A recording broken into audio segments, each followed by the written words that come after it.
those turning in, this is going to be the VOD if you're hearing this, since no one else is on the stream yet. This is an impromptu run. Just some people I grabbed off SeattleNet since I couldn't get on Runnerhub, and to see who wanted to have some fun playing games while I'm bored without part of the internet, because, you know, ISPs, you can go to hell. So, I'm Striking Crayon, this is my table, and this is a game for the Runnerhub. I'm gonna have the players introduce themselves and their characters. Don't go into story and lore yet. We'll get into that in character. Professor Slash and Burn, introduce yourself. All right, so I'm Slash and Burn, and I play Professor. What else? I'm sorry. What else did you want? I was distracted. Anything you want to say. You don't have to say anything if you don't.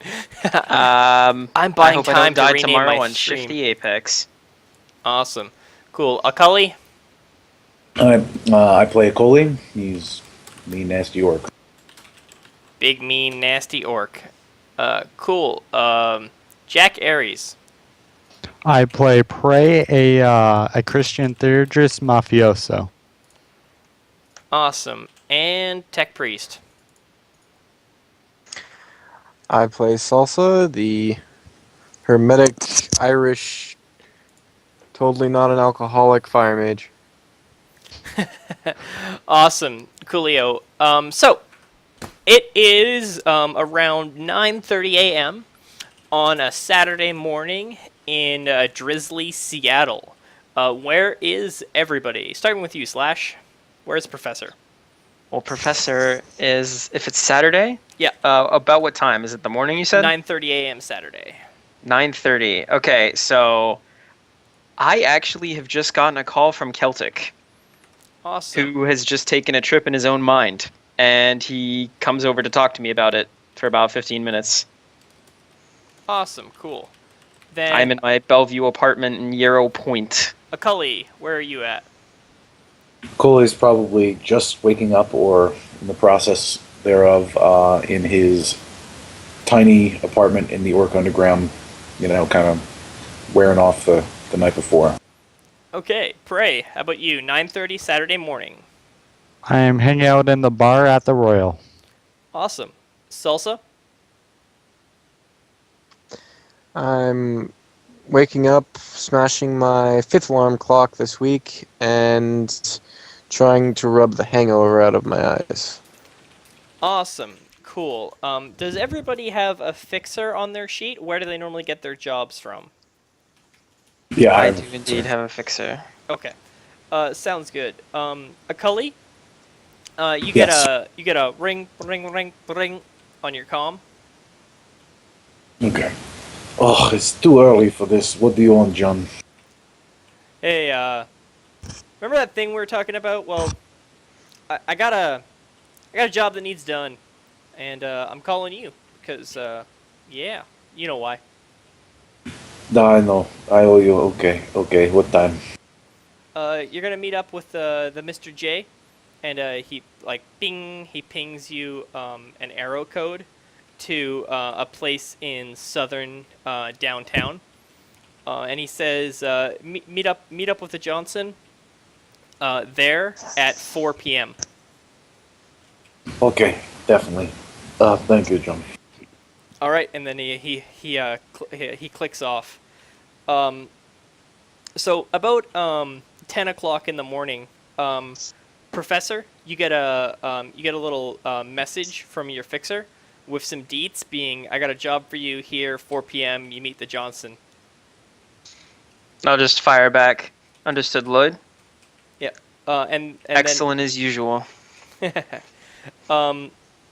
Prey, you get a ding ding ding on your comm. It's a little voice call coming in.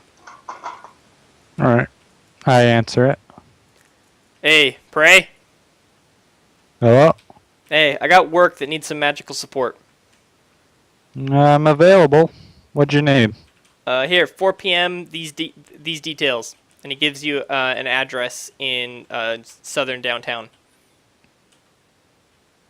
Alright, I'll be there. All right. Salsa, you get a ping that comes through to you on your comm. Oh, great. He He picks it up off of his nightstand and brushes some of the ash off of it and goes, "What do you want?" Hey, I got work for you. It's pretty last minute. 4 o'clock today. I got a run that needs some magical support. Sure, yeah, I'll be there. Okay. Where's where do I meet? 4 p.m. Meet the J here. This address. And he fires off. Right. So, Akulli, what do you do before 4 p.m.? Since it's 9:30, probably goes back to sleep for like an hour before he gets up and kind of gets himself together. Cool. Runs out, gets some food, Just normal day-to-day life. for a little bit. It'll probably take about 2 hours before the run to prep his gear. Cool. Professor? Okay, so after drinking my real coffee and having an excellent English breakfast, capping it off with a mug of Earl Grey, I'm gonna step out on my balcony and summon a water spirit. Awesome. Cool. Just a regular run-of-the-mill one? I want it to be a fairly decent force, but it doesn't really matter like exactly how many services I get. Are you planning on binding it? No. Okay, just so you know, the meet's at 4 p.m. and it's early January, so there's only about an hour and a half of sunlight after. I know. Okay. I know. Cool, just making sure. Cool, what do you want me to roll against you? What force? 6 is fine. Okay, roll your summons. There you go. 6 hits. All right, a water spirit coalesces out of the mist All the drain. and comes to you and goes, "Yes." Hey, could you do me a solid, friend? I'd appreciate it if the rain were to move. Does he have a like an Weather control. Yep. weather control? Awesome. I want him to basically shove the rain to a different part of Seattle because I know that means downtown. So just push it, sort of. Awesome. Okay. Cool. How big of an area can he affect with that? A decent amount. It just takes 30 minutes. Okay. Cool. So that's why I summoned him before.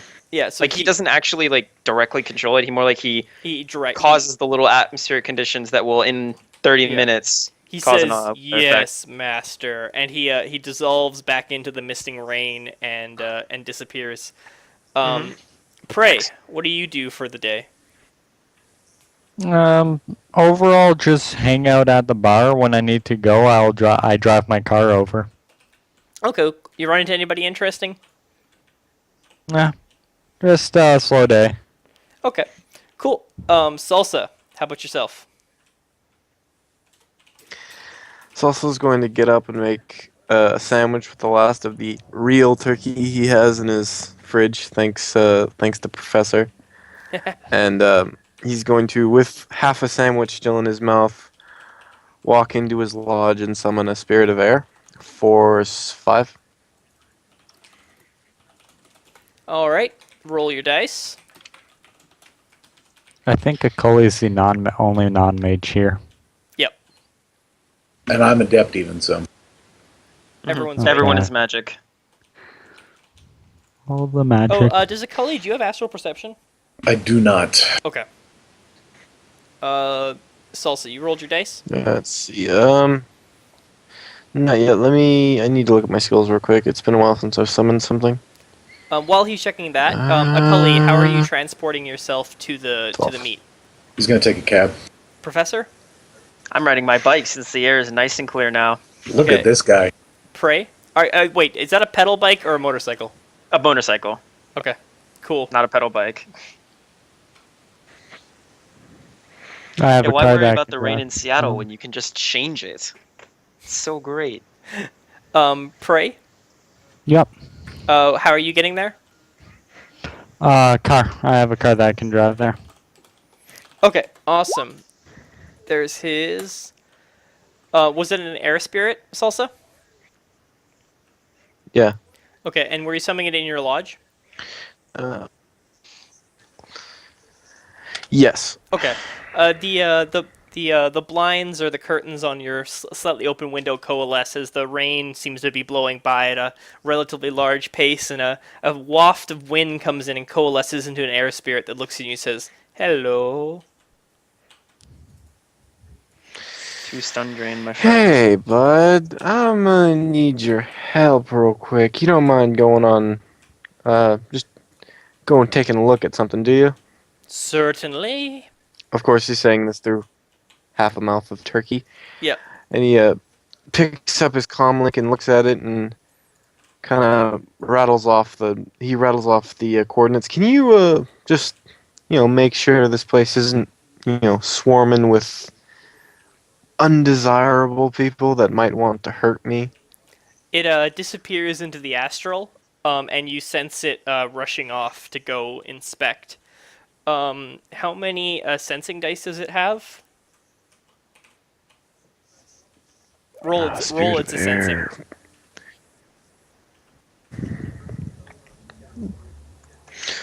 That would be something I'd have to look up real quick. I have Force 5. It should have 10. Yeah, It has 10. Yeah. Because because it's skill plus magic. it's intuition plus skill. Oh, and its intuition is equal to force, right? Right. Fire Okay. has +1 intuition, and man has +1 intuition. Okay, and water's that. Cool. So yeah, it's 10 dice. Roll up 10 sensing dice.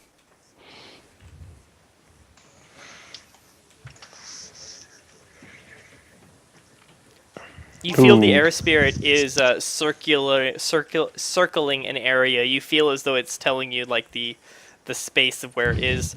A few moments later, so about 10 minutes after this is gone, the air spirit comes back to you and says, it kind of just impresses on you as it kind of blows around your apartment, making a small mess, but not a horrible one. The area is slightly protected. It seems relatively unoccupied, if not for the large protection of some sort of barrier. Oh, great. Wards. Yeah. Just fucking great. Well, thanks, man. You're good to go, and I dismiss it. All right, he I only needed it for that one. yeah, he blows away. He blows away into the wind, and cool. Everybody gets into their transit, and there was a bike, there was a taxi, there was a car, and a bike. Yep. I don't know how this also is going. Okay, cool. So, Bike. when do you guys want to get there? If you guys want to get on time or early, you're all going to be able to do so. I show up on Cool. time, which is 15 minutes early. Yeah, I was gonna say 15 minutes early is on time. Yeah. Yep. So I'm Yeah. gonna park a couple blocks away, and I'd like to ascend now. Okay, cool. You pull up in the meet when you guys pull up. There's a small narrow parking lot that attaches to the address you're coming to. It's basically a strip mall, but all of the strip mall has been turned into some sort of it's like all the windows are boarded up, but they're boarded up nicely and they're like blackened. And there's a big red sign that says "Gentlemen's." And then one corner of the strip mall has a coffee shop and a fancy little restaurant. It's relatively empty parking lot. There's maybe 10% of the cars it could fit are there. And the parking lot is as long as the strip mall, and it's a little bit longer down on the side where the restaurant is. As you guys were driving, it seems like over the day, the last little bit of the rain had dried up, and now it's an unseasonably warm January, as the sun is like beating down on you. Professor pulls up, and you do a sensing. What do you get for your dice? All of them. All of them. All right, so All the dice. you dual nature and you start looking around. You realize that the very closely fit to the walls of this place is a force 2 mana ward. Over the entirety of the place. It seems to overlap roughly into part of the coffee shop, but it looks like that is mainly just like maybe sloppy workmanship. It is force 2. Other than that you don't pick up on anything too interesting at all. Is there an overwhelming emotion of anxiousness, or like anything that would suggest me to believe betrayal or somebody setting a trap? the parking lot is pretty much devoid of any emotion other than like, oh, you're gonna go here, gonna go there. You actually pick up on like a really long understanding of being like urgency, like, oh, I gotta go do this and I gotta go do that. Mm-hmm. There is an undertone with 5 successes. There's an undertone emotion of like, yeah, like dirty old man, Mm-hmm. like a little bit of pent up sexual energy, and that's about it. Excellent. But it's a pretty barren place as far as aside from the Force 2 mana ward. Okay. Cool. What is So, it? Does anybody else do go ahead. anything particular when they pull up? Nope. I mean, Akoli would just stake it out for a couple minutes to make sure there's not any noticeable amount of like physical security around the area, like anything unusual. All right. So let's say you pulled up 10 minutes before the 15-minute mark.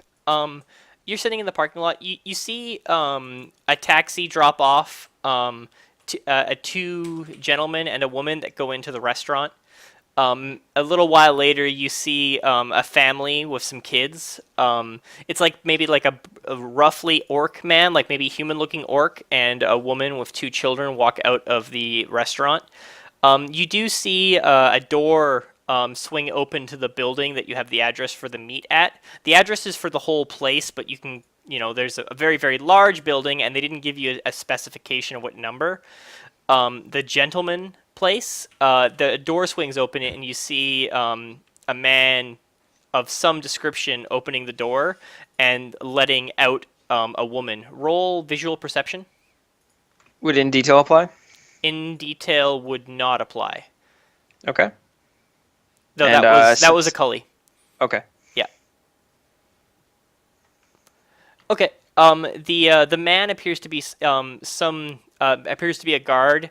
You saw an SMG peeking out from underneath his jacket, and the woman was a very attractive human female who was wearing like you could tell she was wearing like some sort of large jacket over top of like very little clothing. So. And when you're done looking this up, you see a guy in what are you wearing, Professor? I'm wearing a tailored dark gray, almost black 2-piece suit with a red and gold tie. Awesome. You see that guy pull up on his motorcycle into the parking lot, and very soon after, some other people show up. Prey, what do you do when you show up?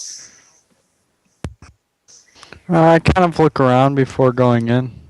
Cool. So you pull up. You clearly see there's a man sitting in a car, staring around, and there's a guy in a 2-piece suit sitting on. The woman is female. Thank you, chat.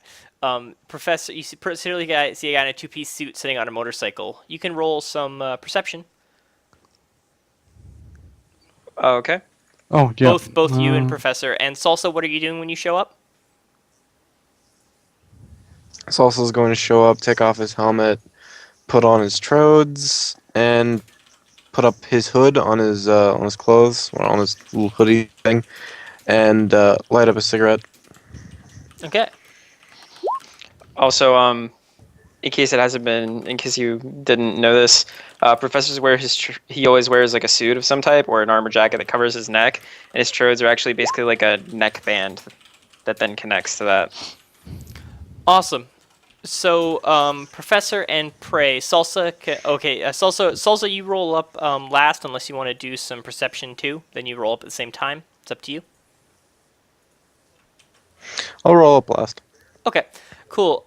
So, Professor, you're looking around after you ascend in the astral, and you notice that there is everything seems pretty bloody normal, aside from there is a one of the vehicles parked by the front door of this building appears to have a larger amount of dust on it that you'd normally see in this neighborhood. You also see the same thing as Prey, is that the alleyway around the far end of this building appears to have a lot of foot traffic because the garbage that is kind of blown is very clear from the middle of the path. So you kind of both assume there might be some side entrance. Screw you, Tika. The guy's making fun of the adult themes in park. Awesome. So cool. What do you guys do? You're all four sitting there. It's probably a pretty good guess of all of you that you're all there for the same reason, unless any of you believe that you don't stand out. Well, Akuli would recognize Prey, What? probably acknowledge him, be like, hey, good to see you again. Yeah, Awesome. and I would recognize Professor too. Okay. So everyone but Professor, starting with Acully, describe what your character looks like. Akuli is like a 6'3" orc, big, got a tattoo on his face, big Cyrillic block letters. He's wearing pretty nondescript, subdued colored clothing. Pair of jeans, t-shirt, and a jacket. He clearly looks like he came from come up from nothing. Like he's had a rough life, I guess I should say. So, out of character, real quick. If you were intending to have your orc be a big guy, that not 6'3" is big actually enough? very small for an orc. Okay, well then I would be bigger. Orcs are bigger than humans. Like orcs yeah, are like significantly larger. yeah. So like a big orc is like 7 foot, maybe even like 7'4". So I'm not looking for like super huge. I think it was 2 meters. I forget what meters goes to feet, but whatever. okay. So he's That'd like be he's like 6'6". 6'5", 6'6". So Yeah. really big for a human, medium for an orc. Yes. Yeah, it's fine. Okay. Cool. What does everyone see when they look at Prey? When they look at Prey, they see oh, God damn it. When they look at Prey, they see an Italian man with well-kept Italian man, wearing a suit, armored suit, executive suit, sweet armored suit. Cool. He has a Colt Government, which is a large pistol strapped to his leg in a quick draw holster. Other than that, that's the picture. Cool. What does everyone see when they see Salsa? Salsa is currently wearing his not quite hobo wear, but a nice hoodie, jeans that could be considered socially acceptable in most situations. Decent shoes. He's got his hoodie up, so can't really see his face, and he's smoking a cigarette while leaning against his bike, looking at everyone else. Awesome. So, what do you guys do? Who goes first? Who goes what? There's clearly there are 3 places here to go to. You have an address that is this strip mall. Where do you guys go? What do you do? It's about 10 minutes before your meet. Does anyone Okay. know which place we're supposed to go in? My address is pretty vague. So they gave us the address of the strip mall, and the 3 locations are a gentleman's club, a restaurant, and a what was that thing? I missed that. Oh, there is a club. There's a place called a Gentleman, and you can assume it's a gentleman's club. There is a coffee shop on the corner, and between them there is a restaurant. Okay, so It's called El All of Quesadillos. all of these are possible meet locations, but the restaurant is probably the most likely off the bat. So I say we go there first, and then see if it's not there. We have 10 minutes. Actually, you know what? There are 4 of us. I'm going to the restaurant. Somebody go to the coffee shop. Somebody go to the gentleman's club. Here's my comm code, and I hand them a metal ink burner number. Instruct me if you find the actual meet. Okay, who's going to the Gentleman's Club? Akuli will go to the gentleman's club. I will. So you 2 go together, and that leaves Prey for the coffee shop. I'll go to the coffee shop. All right, cool. Second. Prey, do you have any sort of knowledge related to Mafia? What I have is I'm going to have to move the thing where I have to open the thing.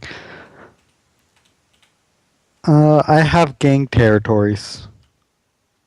I'm trying to think of some way you would be able to figure this out, because your character would probably know this, but I don't know. Somewhere I might use it to know somewhere that that the mafia might favor. Well, the mafia's not really a gang, but Oh, fair enough.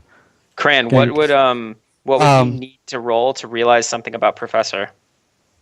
Oh, about Professor. I don't even think I don't think Professor gives away what he is. Although, actually, It's the tie. with Prey's background, Hmm. yeah. he would probably just go, "Huh, that guy looks suspiciously attached to the mafia."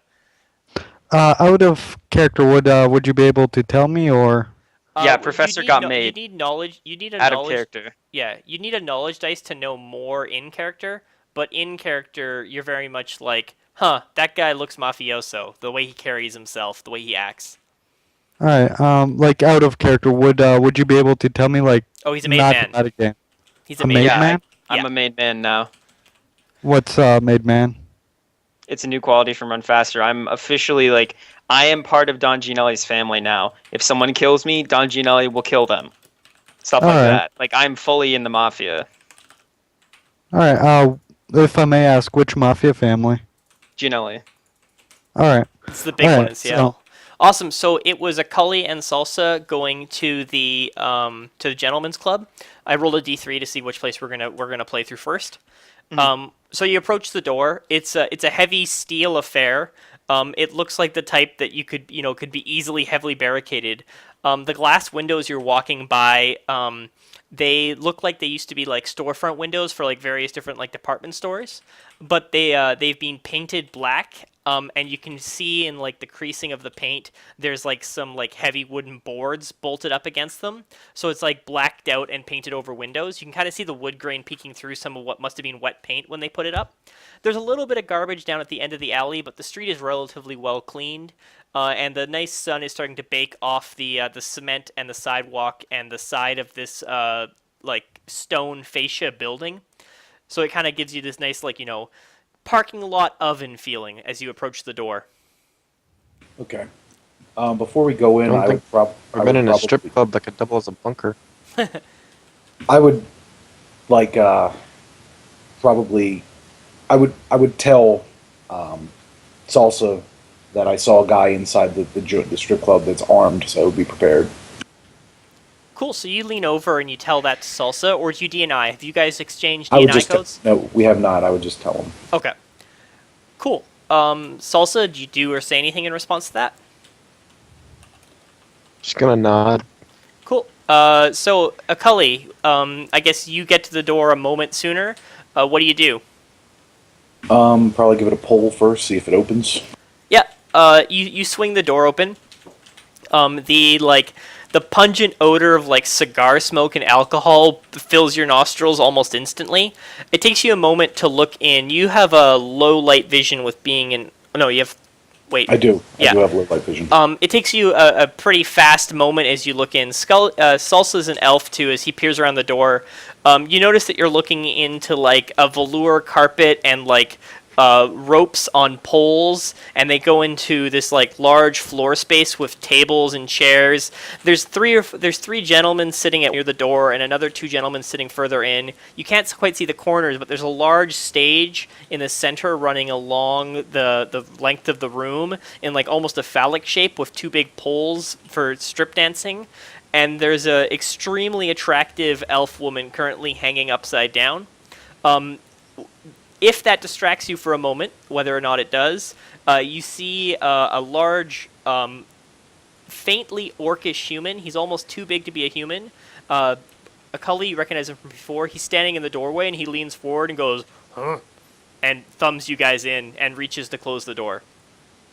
Okay. Who did Professor give his burner information to? Just Everybody. It's an Frank? arrow, so everybody. Okay, cool. Everybody who was right there got it. Then I would DNI the other two that this might be the place. They let us in without searching us or anything. As you guys step in, you're like in a small roped off alcove. It basically there's an open floor, but there's a rope alcove kind of that you have to step through. And the guard gives you guys a look over. He stands in front of you, He doesn't like pat you down or mad scan you or anything, but he just like takes a long look to look over top of each of you, and he takes a really long time to look at your face. And then he steps aside and waves you past, and he opens the velour rope. Now that you're inside, you see that there's this large open floor with these tables, but behind you to the right and left, there's a raised floor that has booths.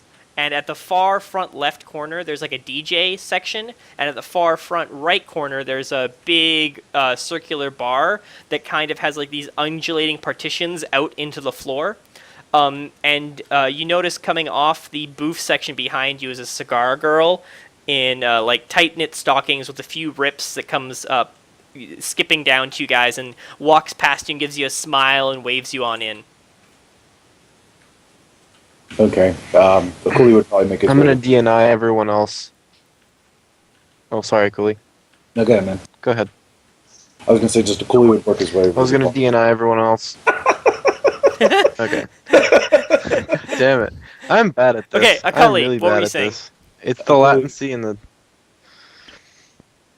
Cooley would walk over to the bar. Okay, Akali heads to the bar. Professor, what do you say over DNI? I just respond to him saying this might be the place, and I'll just respond saying, I'm already halfway over here. Might as well check. Might be the Alright. place isn't exactly the same as is. Awesome. Professor, you are walking up to the coffee shop, you said? No, I'm in the restaurant. Praise Okay, coffee the shop. restaurant. You swing the door open to the restaurant, and you're initially hit in the face with the sound of a screaming, disobedient child. You can see pretty quickly a few booths in. There is a troll woman and her human and a human with, and then there's a small a small troll baby, freaking out and smashing its hands into the table. And there's a young youth standing at the door, like clearly a host, and he looks. He's like, "Oh, done." I can sit you. Yeah. Mm-hmm. I'm just gonna sort of casually adjust my tie, and then walk a little over towards him. You see, I was checking in on a reservation that I believe my friend had set up for under the name of Mr. Johnson. Oh, yeah, certainly. I can check for you. And like he starts checking through like the little reservation pad, and he looks up and he's like, "Did you say Mr. Johnson?" Yes. He looks. He's like, "Oh, are you LARPing?" I am like, "Oh." And he like comes forward to like shake your hand. He's like, I love your costume. And yeah.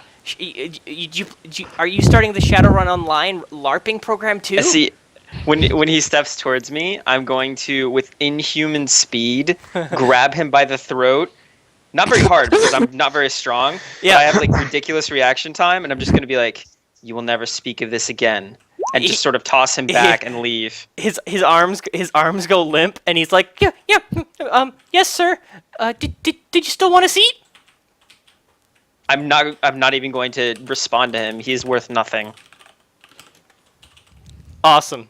So he kind of just stares there at you, in awe and shock. I have no time for games. So what do you I'm do? going to deny to the rest of the group. I have no time for games. It's not in the restaurant. Okay. Cool. Then, Prey, when you got the DNI that Akali thinks the meat is in the Gentleman's Club, what do you do?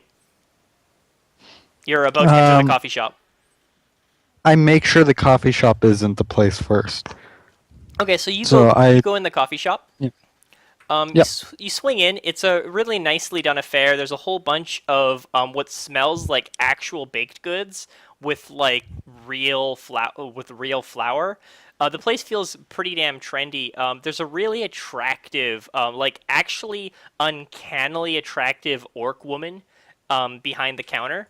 Like and I mean uncannily attractive as in not attractive for an orc. I mean attractive for a human.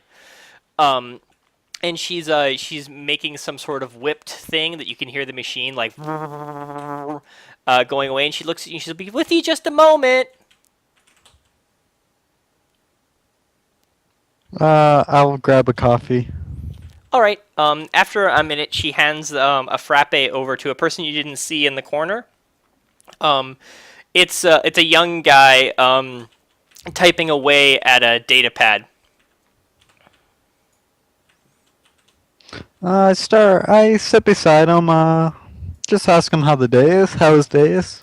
When you sit beside him, he kind of like looks up from his data pad and like looks past you at the two other tables on this side of the place and kind of looks at you, really very confused. And he's like, my day's fine." Okay, I quickly deny Professor and say, it's probably not this place, I just bugged a random guy. Awesome. You now have. Do you have a soy calf or do you have a coffee? What's your lifestyle? I believe it's low, I have a room at the Royal, but I don't think that's what you're looking so for. you have a soy calf unless you want to outlet real money. Nah, Okay, so I'll take the soy cat. what does Professor and Prey do? I leave the place after getting my soy calf and meet Professor outside the restaurant. Okay, when you swing the door open, you're greeted by the same burly man / orc, and he gives you a look over and pushes you in, and you see the same thing that Acully and Salsa did. Only now the cigar girl is is leaning over one of the booths in the corner. You can't see inside the booth, but she's really playing it up. You can just look at it and be like, "Damn, that girl knows what she's doing." She's unhitched her cigar tray and she's sat it down in front of who's ever at the booth.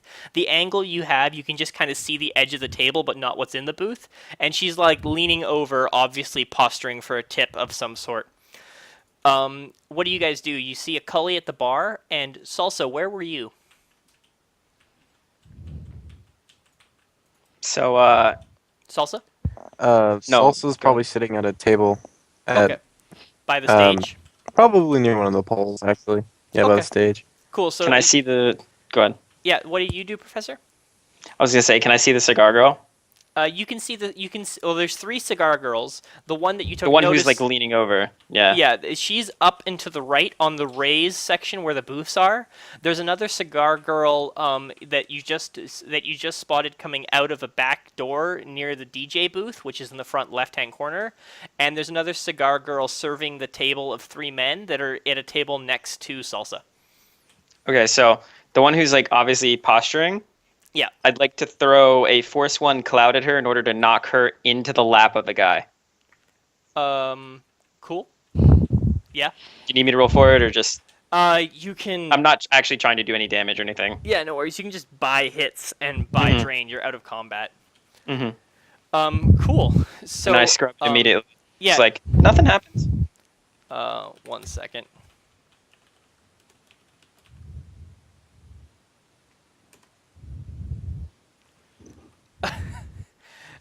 So you hear her, she's like, "Oh," and she like falls forward. She manages to hold onto the table, but you can kind of hear like the soft thump of flesh even over the elf girl who is now doing a roundabout on the pole. A few moments later, the next song starts up, and it's a dum dum dum dum dum dum dum dum dum. It's a really like heavy beat, and the elf girl starts to really twerk aggressively on the pole, and the whole place gets a little loud, and some fog comes out from the ceiling, just like fog machine. Roll the two of you. Actually, not Professor. Prey. Roll visual perception. Alright, give me a moment. Actually, I already know how many dice I have towards perception. I'm wearing mirror shades as well. Awesome. The guard, who is next to you, like he's not next to you. He's like right behind you to the side. You saw him like turn to the girl, when she fell over, and like that sound, same as everyone who's kind of around, because it was a girl just out of nowhere being like, "Ah!" It was a little sharp in the break between the music. And he turns back, and you notice him look up and down Professor and keep looking, and he steps forward and opens the velour rope. Where do you guys go? I follow. I send a DNI over the comms and just call their attention to this. Professor's gonna make a sort of sweeping arm motion and say, "After you, gentlemen." All right, I lead the way. Awesome. It is up to you how distracting the current elf girl is, because she is now at the very top of the pole, and she's like doing the flagpole stand and spinning around at the top of the pole while this loud music goes, and to the beat of it, she's clapping her legs together. How do I roll to judge the like dancing quality? I'd like Do you have not like how good she looks, but like what is the dancing quality? Would I have anything relevant for that? Do you want me to default on charisma? You can roll a charisma and logic check. All right. In your experience, whether it's vast or not in strip clubs or gymnastics or the 2075 version of Olympics, that woman is damn skilled. Excellent. So I'm going to appreciate her artistic skill, and then since I spent multiple hours with Seraphim in close proximity when she had 12 charisma, I'm going to appreciate the fact that she's attractive and no more than that. Awesome. Cool. So Salsa's at the table, Akulli's at the bar, Professor and Prey, where do you go? You said the guy Professor. opened that blue robe, right? Sorry. Blue robe. Yeah. What, Professor? You said that the guy pulled open a rope and Yeah, motioned he's for us to letting you come over? guys into the place at large. Mm-hmm. So I'm just going to casually sit in a booth that's empty. Okay. Do you go to the left or the right? There's two large, like semi-gated booth areas. I'll go to the right. Okay. Just because Celtic went to the left yesterday. Prey, what do you do? I follow Professor. Okay. So you guys take a seat at the booth. If nobody does anything in a couple minutes, the cigar girl who Professor saw coming out of the back, she walks up to the bar and leans over and talks to the guy at the bar. Cully, you can try to hear if you want. If not, that's up to you. Yeah, sure.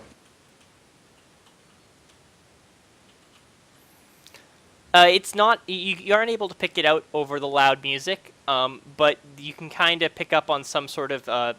It kind of feels like they're talking about something that was important. They had a very like terse posture, but you weren't able to hear it over the music.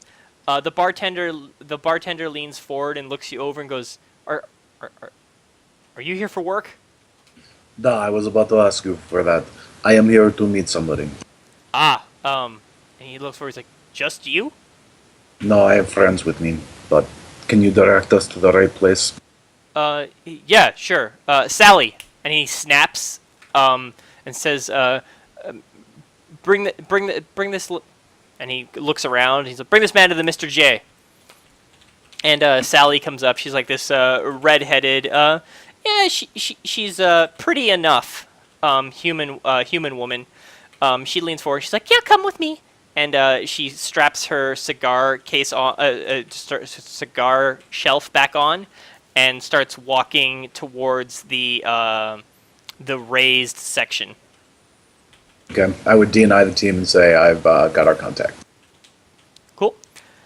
So as you're walking, the fog's gotten really thick. It's been going on for the last like 2 minutes, and the song comes to a stop, and you hear that of the fog machines turning off, and it kind of starts to billow off the stage as a big like bright light that's spinning in kind of like a hexagon pattern follows the elf woman as she struts off the stage. Cool. How close do you guys catch up? I'm going to do the clap like people do after a concert, just like. Awesome. There are the three men at the table next to Salsa. They all start clapping too. And then the one man who's sitting at a table all by himself, he like leans up over like the edge of the bar and he's like, "Yeah! Macy Gray, I love you! Woo! Macy Gray!" And he's like screaming and hooting and hollering. And he kind of like slips and he smashes one of the light bulbs with his hand, and he starts bleeding, and he's like, "Ah, fuck!" And he sits back down in his seat, and the bartender rushes over to him, and the music for the song goes quiet, and you hear like the DJ pop up, like basically the equivalent of elevator music. You know, it's not a song that they're dancing to; it's just background beats. Duty-free music. Yeah. The DJ, as the bartender is running over, he kind of comes over the microphone. He's like, "That was Macy Gray, everybody. Thank you. She'll be back tonight at 11 p.m. Thanks for coming in and getting our early bird special. Drinks are cheap. You know when to buy 'em. Mr. Bartender, bring 'em around." And the bartender just kind of ignores him, and he, goes back to like bebopping. Cool. So at this point, is the guy who injured his hand upstairs or downstairs? He is on the lower level. It's only two stairs apart, but he's on the lower level between Salsa and the bar. Okay, so as soon as I hear the shatter, I'm just gonna look over at Prey and be like, "Excuse me," and I walk over to the guy. Mm-hmm. And I'm gonna be like, "If you keep doing that, you might hurt yourself." And I'm gonna try to casually put my hand on his arm and then heal him. Okay, cool. Roll a heal.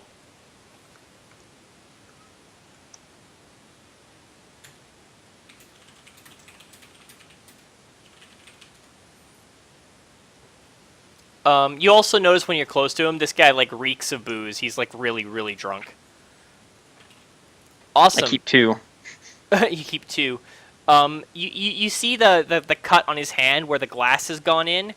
There's 2 big jagged cuts, and they fuse back together, kind of weaving into each other, and it leaves a really pinkish. It's almost a little nasty, but it's still completely healed over. And the guy just looks at you, he's like, "Holy!" He's like, "Thanks, Mister." You didn't see anything, and he's just gonna casually walk away. Yep. The bartender just, if you notice the bartender, he just gives you a really wide-eyed look and quickly steps back to his bar. I scrubbed the signature as well. Cool. So yeah, you guys are. Cully makes it to the stairs first. I'm guessing the rest of you catch up very soon with Professor just a few steps behind. Mm-hmm. Cool. Sally, the lady that's walking up, she takes you around to where you saw that booth before. And there's a large booth, and there is a very sharply dressed older gentleman sitting there with a small cocktail, and he's flipping through a little pad. He's flipping through a padfolio, it looks like it's a real leather book, but it's got a little data pad in it. And you guys are all standing in front of him. And Sally goes, "Thanks, Mr. J,"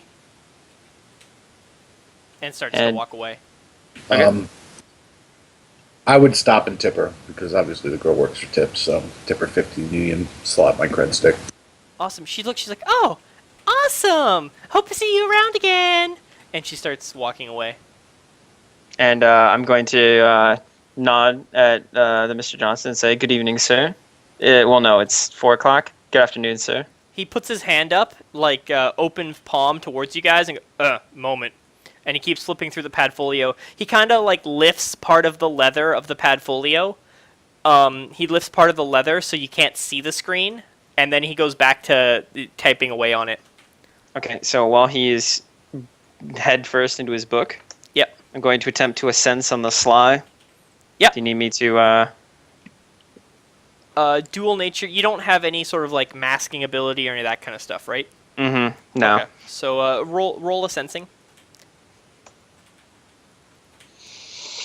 Can I try again? Yeah, you can try again with a -1. Mm-hmm.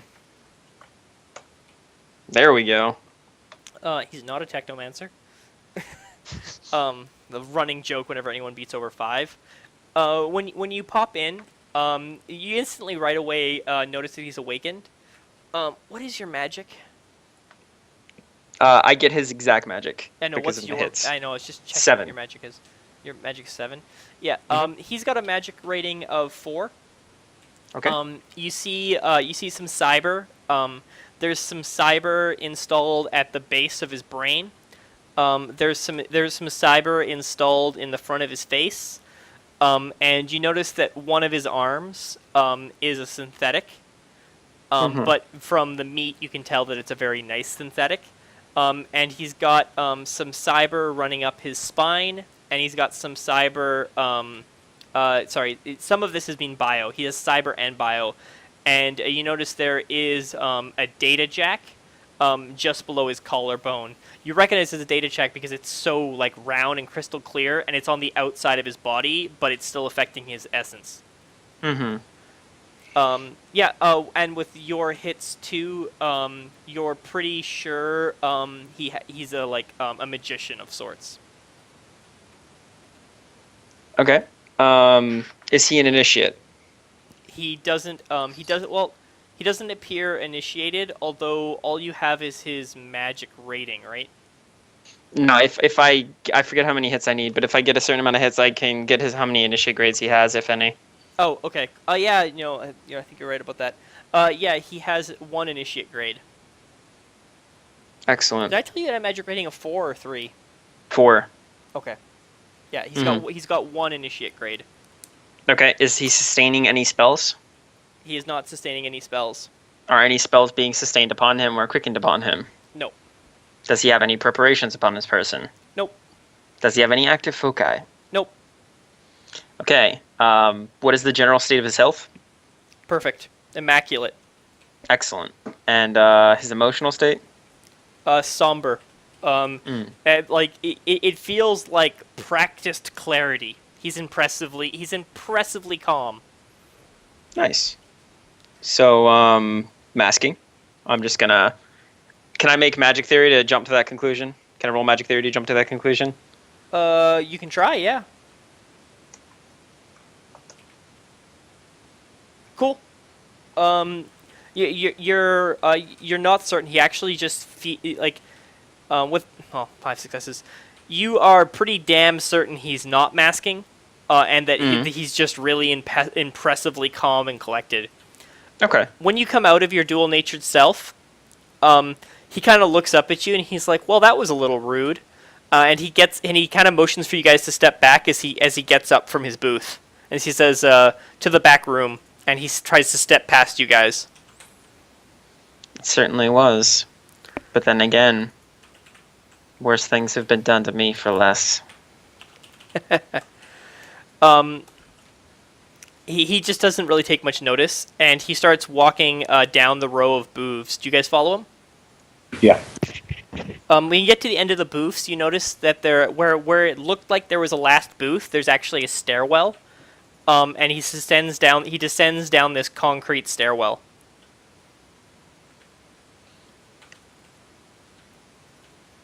Do you guys follow? Yeah. Okay. Yeah.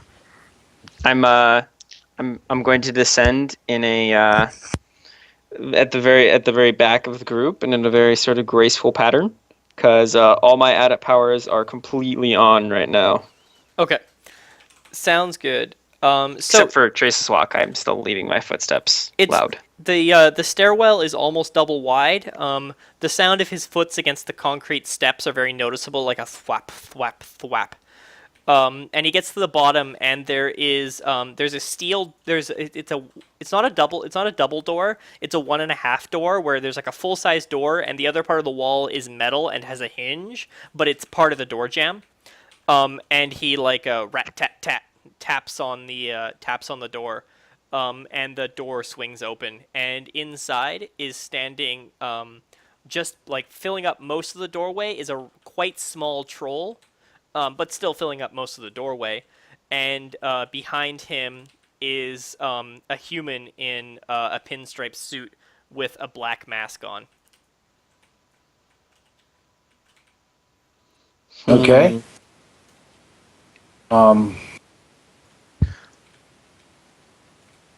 He walks in. What kind of black mask are we talking here? Like a ballistic mask? Like a balaclava. But with eye holes covered with some sort of sheer black fabric that can be seen out of.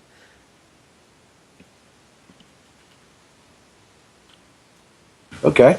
Okoli would just follow in after him. And I guess the, he would. the mask matches his suit, and the Pinstripe mask. yeah, and the to give you more information on the troll, The troll is wearing an armored vest, and he has like armor pieces strapped to his forearms and his legs. And the troll has a Remington room sweeper hanging at his waist. And the man in the suit is just standing there with his hands in front of his groin, like standing professionally with his hands clasped. And the troll steps back and lets the Mr. J through. And he doesn't really appear to take much notice of them as he just walks past them with his head down, flipping through the pages of his book. Okay. Well, Cooley would take point and follow through. Cool. The troll takes a moment to step completely out of your way, but he steps up against the wall. You notice as you're standing next to him, he's well muscled. He seems sleek for a troll and quite small. He's almost big orc sized. Okay. So I'm just going to be sort of in astral perception, but not necessarily a sensing. I just want to see if either of them is awakened, basically. Cool. Yeah, just to be the basic of them. The man in the suit, he appears awakened. As expected. Yeah. So you guys are now standing in a long concrete hallway that has a series of wooden doors, like nice wooden doors on the left side. And the man is walking down the hallway. There's some small ceiling lamps swinging, casting an odd set of shadows. The place has like a very musky feeling, but the cigar scent, the burning cigar scent, has been replaced with an earthy scent.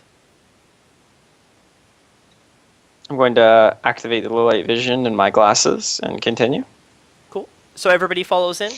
When the Johnson gets to the end of the door, he opens. He puts like an iron key, like a metal key that he kind of just produced from nowhere, in the door, and click opens the door, and he walks in. When you guys are walking down, you notice that the troll and stands facing the door, like kind of like you'd expect an idiot to stand staring at a wall. He's standing like right behind the door, like he's a secondary door. And the man in the dark pinstripe suit and pinstripe mask follows you guys down the hallway. Okay. And as far as we can tell, there's only 3 people down here. We don't hear anybody talking in the background other than maybe like the music from above or anything like that. You notice as soon as the door closes that it's dead quiet in here. Like the only thing you can hear is a little bit of the creak of the wire that the lights that the lamp shades hang from as they kind of creak back and forth, most likely shaken by the bass of the music upstairs. Okay. There is 4 wooden doors on the left, and he goes in the 5th door. When you get to it, you realize it's like a big metal door. When whoever looks in first sees him sitting at a small round table, big enough for maybe just 6 people. Okay. We'll just keep following them in. T and I in agreement is also.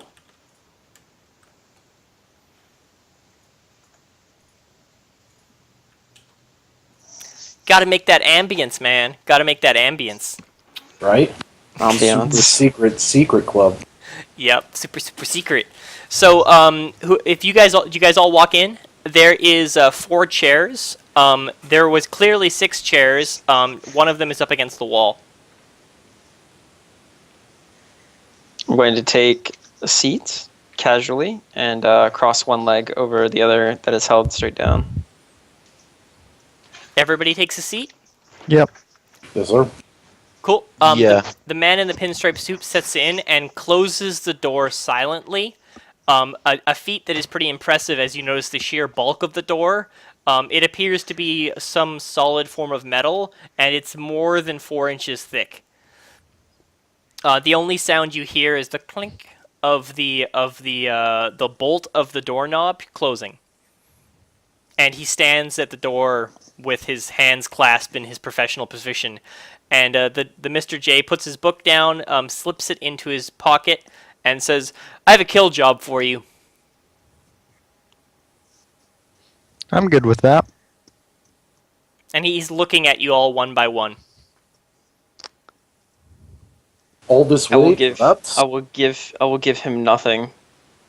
Did someone say all this work? all this way for that?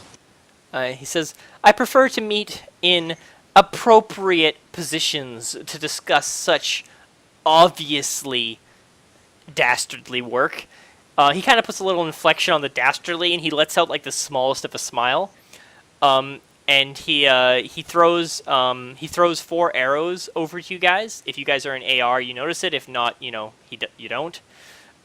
Those who notice the arrows he throws, they have a small set of data with them. You can choose to pick them up on whatever comm link you please. I slide it into the burner. Yeah, same. It's an address in Renton. Actually, let me double check. Did I mean to say Renton? I think I meant to say Renton. Dun dun dun dun dun dun dun dun. Yeah, it's an address in northeast Renton. It's an area known for like large, nice homes away from the hustle and bustle of the city. It's got a name in there. It's just there's just a name called Sally Munchenshi. You probably kind of giggle when you read it that it looks like the beginning of the word munchkin, and then it says she at the end. If you think about it too much, and he looks at you and goes, "She needs to be dead." Any requests for her death? She must be killed in her home, and it must be obviously a murder.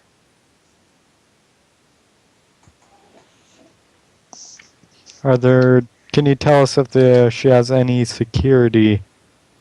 He looks at you and he says, and he kind of nods at everyone but a Cully, and says, the 3 of you are here because she has magical security. Her husband is awakened.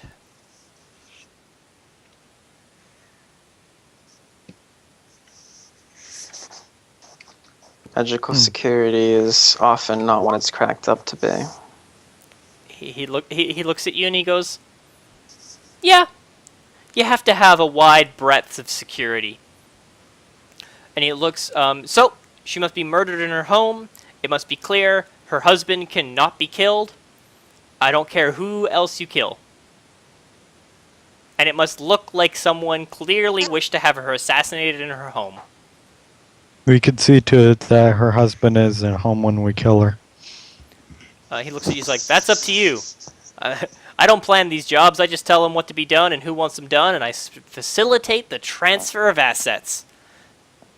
That is fair. Speaking of the transfer of assets, what would be the monetary compensation for a wet work job in broad daylight in the middle of a fairly populous area? He looks forward and he throws another set of arrow that has the like an overhead map, and he goes, well, populous isn't to say. They have a relatively astoundingly beautiful property that home. And I don't care when you do it, as long as it's in her home and it's not. And he flips out his little he flips up what is clearly an AR screen that you guys can't see, but he's swiping across his arm. He says, as long as it's done by the end of the week, and as long as it's gruesome, it doesn't matter. That's all that the benefactor wishes to see done. No, Salsa's going to pipe up and go, does the house need to stay standing? he looks at you and goes, well, I guess.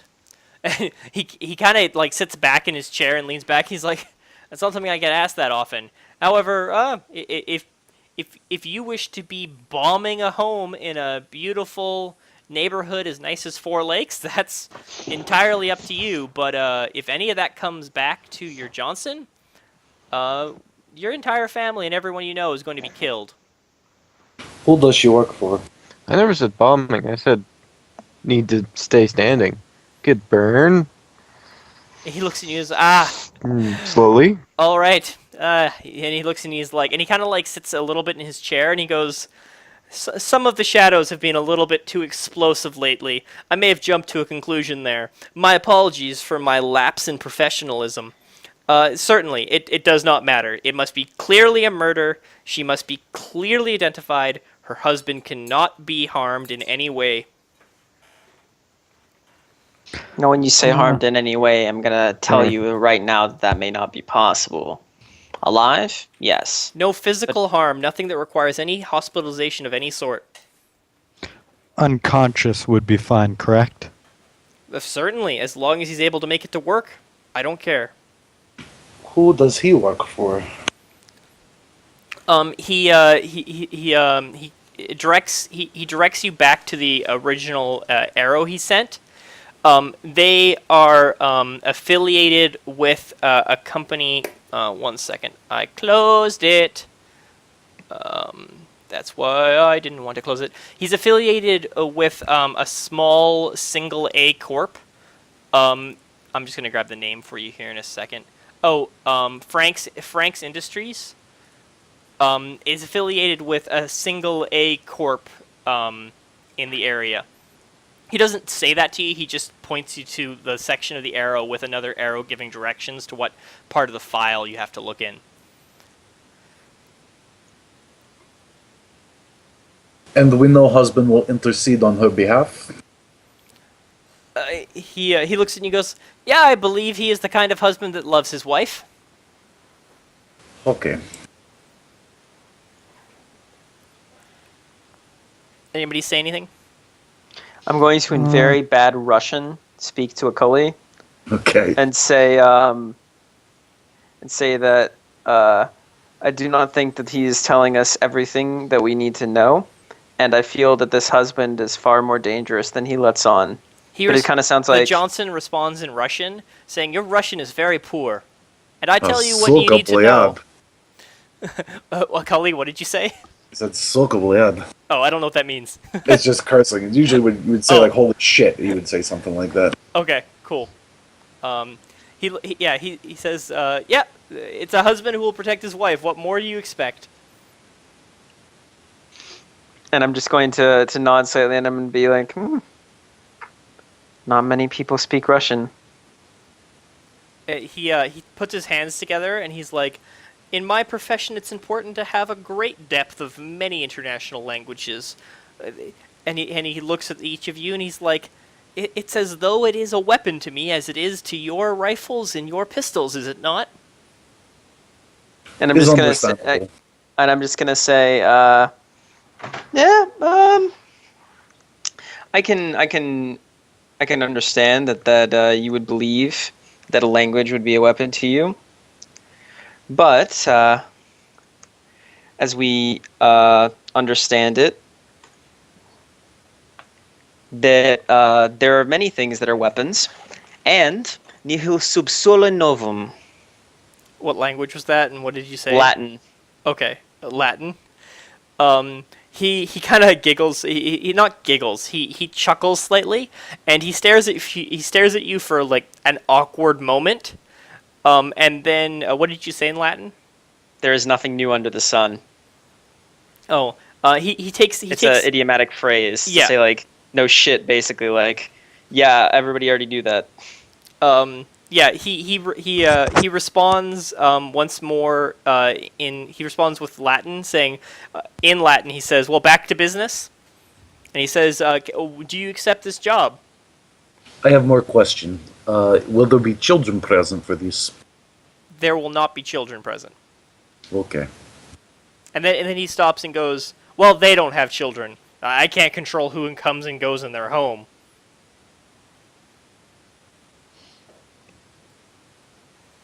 Alright. So on to payment, I assume. 20,000 Nuyen, 5,000 right now. That's a lot of Nuyen.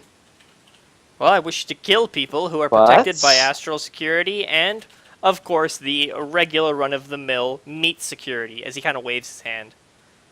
But you can understand that in a job like this, there's a large onus on the employer to keep faith and no material prerogative to do so, after the deed has been completed. So I'm afraid that I'm going to have to ask for at least half in advance on an operation where I'm not turning anything into you. He looks at the rest of you. Do any of you say anything? No, No, not really. Salsa's gonna keep quiet. Okay. He looks at you. Okay, let's roll negotiation to see how the rest of the conversation goes. Okay, Prey, you have negotiation, right? Yep. Do you want me to assist you, or do you want you to assist me? Did Uh, was it Prey earlier who was talking, or Cully was talking, or has Prey stayed quiet? Everybody has talked except Salsa at some point. Okay, cool. So in that case, I'll let Prey do an assist.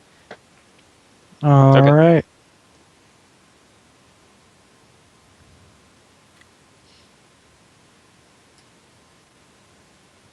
Perfect. I can only hold 3.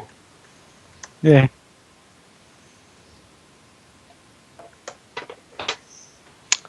I believe that is decent, especially on 11 dice. Okay, so you got 6 successes. 1 second.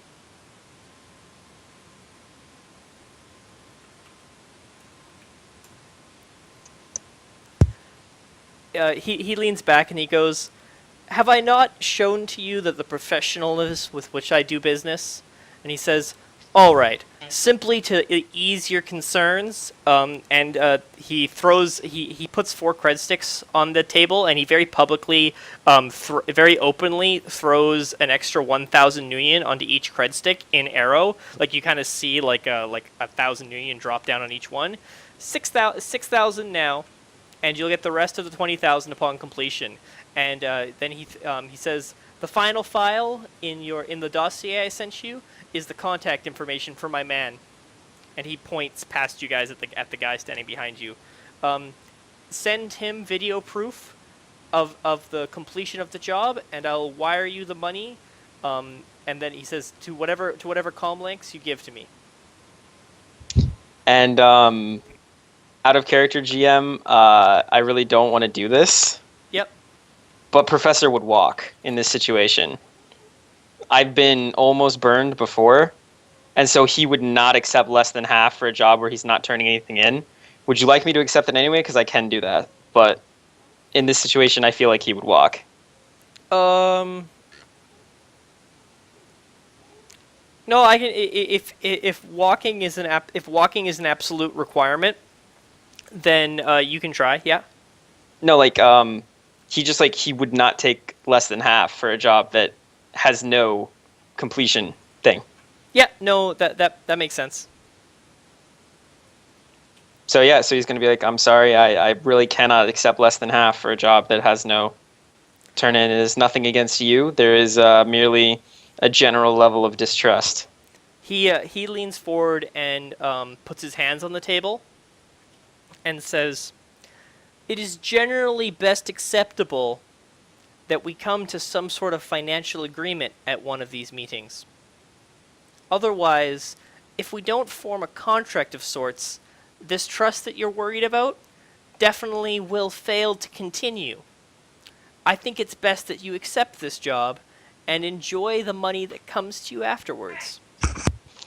You see, I'm not entirely sure what you're trying to imply, but you seem to be implying that I trust you in any way, whereas that is an obviously mistaken statement. Now, if you'll excuse me, and I stand and start walking to leave. All right. The man standing at the door does not move. If you would excuse me, good sir. He looks at you, and he tilts his head slightly forward. And the Johnson leans back in his chair, and you hear the chair kind of like creak. And he says, "Well, you're free to go, but I require some assurance that our job will not be communicated to anyone else.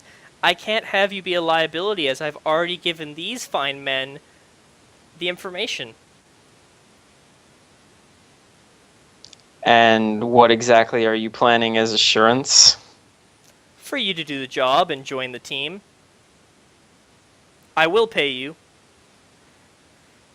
You have my word. Even if it means nothing to you, it means something to me." And you kind of hear his hands grip in to into the arms of his chair. Does anybody else do anything in this very tense situation? Um, I think Salsa's going to. Oh, sorry, Cooley. Go ahead. go ahead, man. You go ahead, bud. I insist. Okay. Okay. Just kind of try to position myself where I can see Professor and the dude in the suit and the Johnson at the same time. Maybe slowly sneak my hands off the table. Okay. I will. Just generally defensive behavior. I'm not trying to make it seem like I'm going for anybody, but Yeah, you are going to be very actively focusing on firing up your cautious reflexes. Salsa, Yes. what do you do? Salsa's going to pull out another cigarette. Can I do a quick Force 1 fire aura on my hand? Just Yeah, no, you an you can obvious show of... you can buy that hit. That's fine. Okay, I'm gonna like light up my entire hand and light up a cigarette and kind of wave it out and look at Professor and go, well, if he doesn't trust you, I honestly don't see a reason why I should either. I stand up and go over next to him. So you push your chair back and you stand up and you're now standing next to Professor. Prey, what do you do?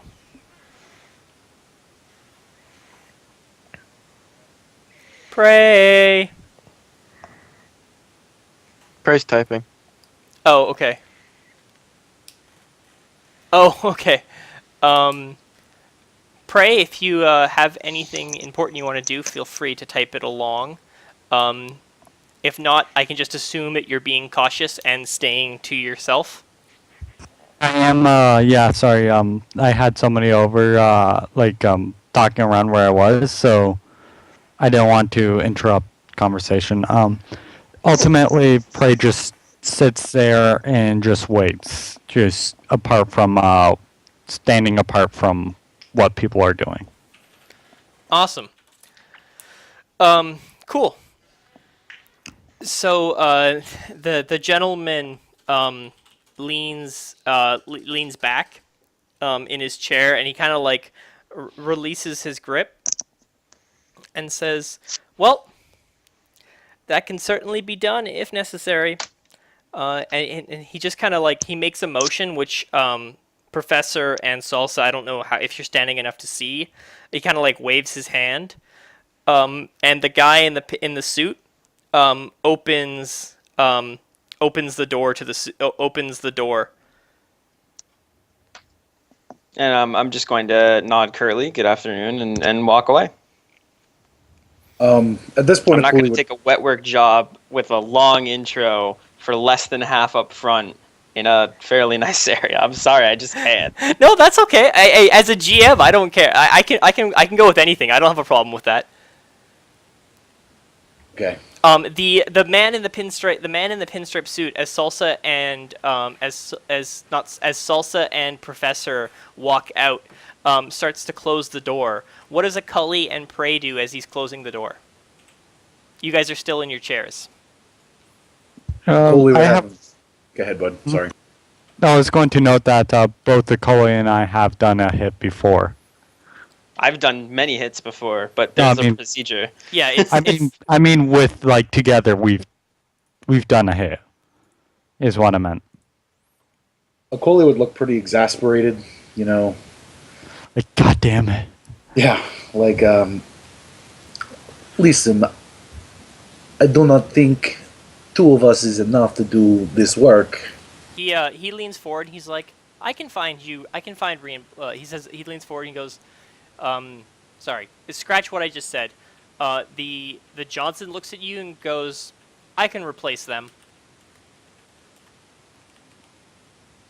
With your people or more freelancers like us?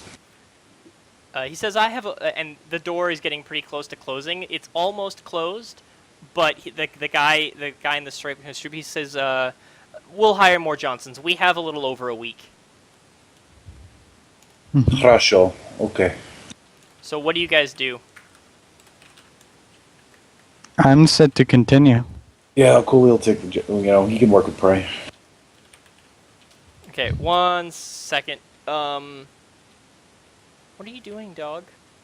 Okay, I have dog aggro. That's Okay, what, bud. let's take. I'm just gonna take a 2-minute break. Give me a sec. Alright.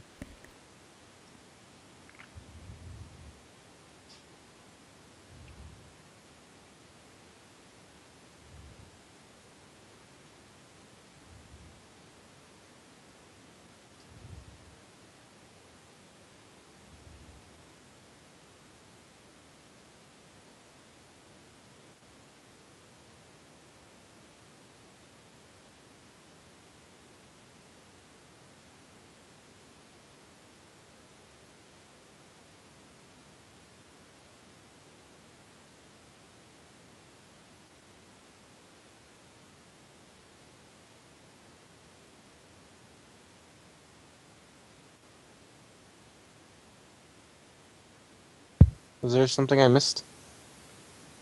No, he has to go handle the dog or something. Orpheus convinced Lone Star that his entire team was undercover CIA. So Lone Star has registered that all of Orpheus's people are undercover CIA and won't bother them. Okay, I'm back. I just have to check with my wife whether the dog had me freaking out for a while or not, because I just noticed it. Okay, cool. So the door shuts, and Professor and Salsa, you're walking in the hallway. The first thing you notice is the troll is not standing at the end of the doorway. This immediately triggers Professor's latent distrust that was already pretty high. Yep. Now I'm just in full I am in a hostile environment mode. Both Professor and Salsa hear a chink chink chink chink chink chink, and the 3 sets of lamps that are hanging from the ceiling all drop about half an inch, and you hear a shh. I immediately pull from my coat my gas mask, my ballistic mask with gas mask, and pull it over my face. Salsa, what do you do? I'm gonna do the same thing. I have a ballistic mask with a gas mask in it. Okay. Cool. Now I need to know how to use Neurostun. So you guys all spend a round getting on, and you are hit with... Oh, by the way, Cran, Yep. when that happened, you should have let me roll combat sense first. Oh, for the So surprise. I could have reacted before the threat to me went off. Oh, okay. Then you have you put your mask on, and you And then still I would have a complex sprint for the action. door. You still I have would a... sprint for the door. Okay, so you still have a complex action while and Salsa sees you sprinting and puts on his mask. Mm-hmm. So you have a complex action. You sprint. You get to the door. What do you do? I try to open it. Is it openable? It's locked. Assume not. Yep. Okay. Okay. I pull my wand from my coat and point it at the lock or the hinges, whichever one is easier to see. It's a large metal door. The lock is 2 deadbolts and the handle lock, and then there is 3 large hinges on the side. And there's a small door on the side. The locks kind of go together, and there is a push pin at the top and bottom for the side door with hinges. Okay, fuck that. I'm cutting a person-sized rectangle in it. Cool. With what? Acid stream. Awesome. I need to check the... I need to check... Can I DNI to the rest of them that it's a trap, or am I too busy? DNI is no problem. It's a trap. They're trying to I'm gas just- us. I'm I'm gonna say that we're extremely being aware. gassed. Yeah. When the door closes, probably pretty much just as you guys get that DNI, the Mr. Johnson starts speaking. However, there's definitely some time to react before the Mr. Johnson is completing his speaking, because DNIs are so instantaneous. And I'm also going to DNI in rush into a coolie. This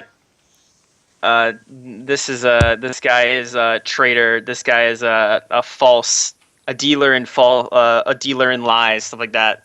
I'm just looking at Acid Stream right now. I need to figure out. Do you know the rules for acid affecting hits on objects? Acid. What acid does is you roll just the armor Yep. rating of the barrier, and the barrier, if it rolls 0 hits on just the armor rating, it is instantaneously completely destroyed.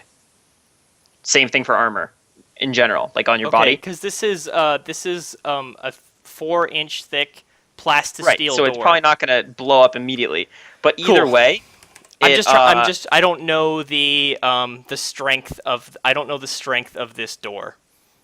Okay, and then acid automatically removes 1 armor permanently every time. Okay. That was your 6. So it has to basically save against that? Yeah, so what it happens is take 1 off its armor immediately, Yep. and then there's rules for destroying barriers. It's basically like how much net damage I get through. But then you're resisting against the A Roadmaster 16 damage. A Roadmaster has 20 body and an Armored Van has 12 body. So let's say this door has 16 body. That seems fair. I was about to say it won't have as much as a Roadmaster. Yeah, 16 body. So it's going to roll 15 dice against your 6 hits. No, it's going to roll 15 dice to resist my 15 acid damage. Oh, because it's 15 acid damage because it's the... Indirect spell, yeah. Yeah, it's indirect spell. It's dice plus net hits. It's force plus net hits, yeah. Okay. And since the thing can't dodge, it's just all of it. Yeah. And it's saving against what? 15 acid damage with AP -9. Okay, AP -9. Barriers have an armor and a structure. They have an armor and a structure. Okay, cool. So then it's going to have like body 16 and armor 16. That makes sense. Okay, that makes more sense. Because I was thinking, I'm like, doesn't make sense that you can blow through this door like without it standing a chance. But it sounds like you should have a decent chance, like 50-50. So it would have 16-16, so 32 dice, -1, then minus the AP. So it's -10 overall, right? Yes. Mm-hmm. Okay, so it's rolling 22 dice against the 16. Mm-hmm. Yep. Okay. So it takes 10 damage. 10 acid damage. 10 damage. So what happens is the your acid stream starts spraying on it, and you the push pins at the top and the bottom dissolve. Are you spraying just like the middle of the door, or where are you spraying? I'm trying to cut a rectangle through the door. Okay, so you spray this big rectangle up. When you go up the left side of the big door, you put this big gouge in it. When you go across the top, the push pins dissolve. When you go down the right, you put a big gouge, and when you go under the bottom, you blow the push pin off. But the door is not completely all right. The door is not blown apart, but it is fucked up. So and when my total damage gets to 16, we can get through it. Yeah, exactly. So then it's the next pass, and then the neurostun you have to save against. No, because I get multiple actions in a combat turn. Oh yeah, roll your combat initiative. Turn. Okay, that's a good point. I will save you, Salsa. Me too. Or my Yeah, Salsa, you need to basically roll to run through this door hole that I will make. Oh, I should have resisted my drain.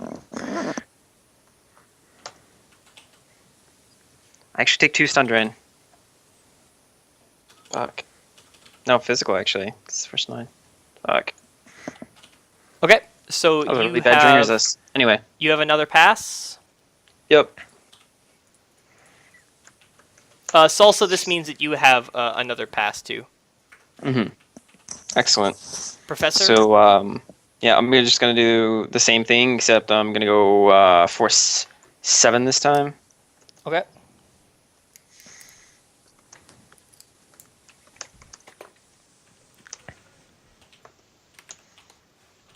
Jesus Christ. It's a good thing the door can't dodge. Okay, so it had 32. So it was down to 31. Okay. Now it'll be down to 30, then -7 for the spell. So it'll be rolling 23 against 10. Okay, so it takes 5 damage, which so is it's at, just enough. now it's at 15 of 16. Oh no, damn it, we're one short, but I still have another pass before the combat turn ends. Yep. So yeah, one more. One more. Good thing you have like quickened enhanced reflexes on or something, right? I'm Mystic Adept. Oh yeah, you have the bonus. Okay, so throw another spell at it. Please actually roll dice. Game. That'd be nice. There we go. That's better. So now it is 29. What's the AP on this one? 7 again? It'll be 22. Yeah, it'll be 22. Mm-hmm. And it's saving and it's against... resisting 14. So, Yep, so I have cut this the time thing you spray the open enough. door. The top half of the door starts to peel down, and then it collapses. It collapses around you. Excellent.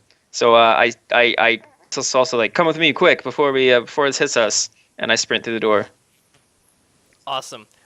So Acully and what do you call it? The other one, Prey. What are you guys doing during this? If you let the Johnson finish talking, he leans forward and he's like, "So to continue with our work," and then you get that DNI from them that it's a betrayal. It is bad for business for us to work with someone who does not deal well with our colleagues.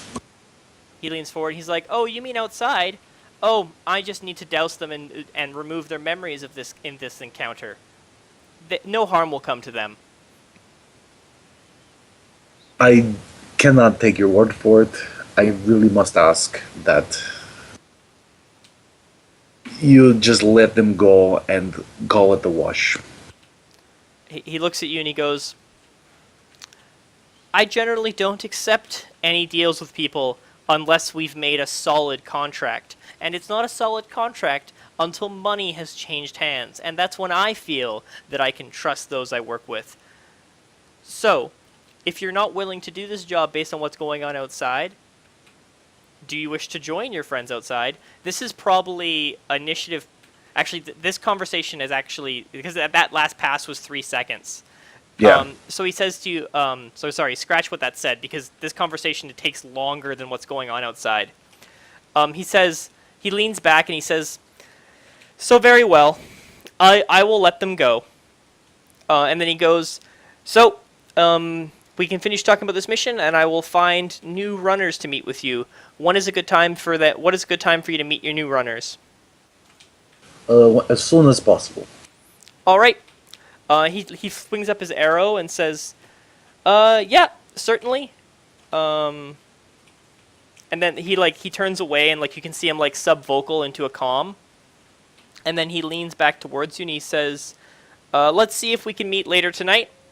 And then he goes, "I'm going to let you out this way. The neurostun outside is not going to dissipate for a brief moment of time." And he goes to the back wall, and the whole wall lowers, and there's a stairwell going up. And he says, "Right this way, gentlemen." And he passes you guys the data chips with the 6,000 nuyen on each of them. Okay. As you guys walk out, as you guys walk up the stairwell. Okay. And he basically is saying I'll see you tonight with your he says I'll see you tonight with the other runners. Okay. Cool. So when you guys go up the stairs, you get into a kitchen, and there is an armored. There's a man in an armored bouncer outfit, standing there to let you out a side entrance. What does Professor and Salsa? What do you do when the door falls open? We sprint out to get out of the gas. Cool. You sprint upstairs into the. What do you call it? And I'm going to into the booths, and the man at the front door is holding the door open and looking at you guys. I'm going to pull a stim patch. Yep. Out of my coat as well, and just put it. It's I think it's a reading 2 stim patch. Yeah, and just stab myself with it, so I can't pass out from the neurostun. Awesome. Well, you guys have already made up the staircase. The Neurostone would have to billow its way up the staircase to you. Oh, okay. So we weren't hit with it yet. No, because because it takes one combat round to hit, and you guys went into an initiative pass, and I didn't know that you had any. I didn't know that you had enough initiative passes to actually, get through that kind of enclosure. So I just figured I was going thematic time, but you could actually have a chance of getting out. So we went into thematic time, which means the actual first hit wouldn't be the next combat turn after it opened up. I'm perfectly willing to accept not getting hit with Neurostun. Yeah, cool. And so like the Neurostun is billowing up that corridor, and you can hear like the sizzling of acid. All right, and so I'm gonna walk. I'm going to walk out of my. I'm going to tell Salsa we need to get out of here, and just walk out if nobody stops me. Yeah, there is a very, very angry bouncer standing at the front door, holding the door open for you guys. I'm just gonna nod to him and adjust my ties if nothing happened, and walk out. Okay, cool. And I'm going to pop up. I'm going to do the same, only. Oh, go ahead. Go ahead. No, go ahead, Salsa. I was just gonna say I'm gonna call him a motherfucker and spur a Thiel as I walk out. He doesn't react. I'm going to laugh because I speak Sprathiel, but then I'm going to, with the footage off the camera and my ballistic mask that was in my coat the whole time, pointed through my coat, and it has vision mag and everything, and I'm going to upload this file to Jackpoint. Yep. As a Johnson who betrays runners and is willing to kill you over not taking a job. 0 out of 10 would not work for. Awesome. Okay, cool. So you guys can get out to your cars and head out. As your characters each get 2 karma, the one for showing up on time and the one for doing part of a run. But that's just that's the only rewards you get from the run. Yep. Awesome. That was interesting. Cool. Acully and Acully and Prey. We are going to take a 15-minute break while I grab some new runners. You guys get a message about 10 minutes later with an address where you're going to be, where the Johnson says you're going to meet the other 2 members of your crew and tell them about the job. Okay, cool.